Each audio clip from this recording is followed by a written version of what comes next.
আমি কথা দিচ্ছি, এইভাবে যদি আপনারা চিকেন পকোড়া একবার খেয়ে দেখেন, আর অন্য কোনো চিকেন পকোড়া খেতে কিন্তু আপনাদের ইচ্ছেই করবে না। তার জন্য সবার প্রথমে চিকেনটাকে ম্যারিনেট করে নেব। আমি এখানে 200 গ্রাম মতো বোনলেস চিকেন নিয়েছি। দিয়ে দিলাম স্বাদ অনুযায়ী নুন, chilli flakes, 1 tablespoon vinegar. আপনারা এর বদলে লেবুর রসও এখানে এড করতে পারেন। গ্রেট করা পেঁয়াজ আর গ্রেট করা আদা আর রসুন। সমস্ত কিছুকে এবার খুব ভালো মতো মিশিয়ে নেব। গোলমরিচের গুঁড়োটা দিতে আমি এখানে ভুলে গেছিলাম, তার জন্য এটাকে শেষে এড করে দিলাম।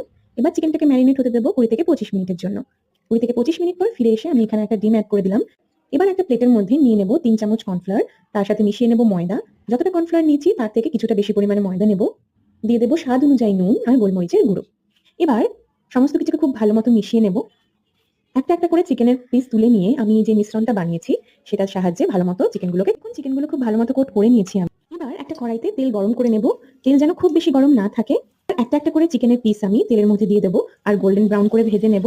এই সময় গ্যাসের ফ্লেম মিডিয়াম টু লো থাকবে।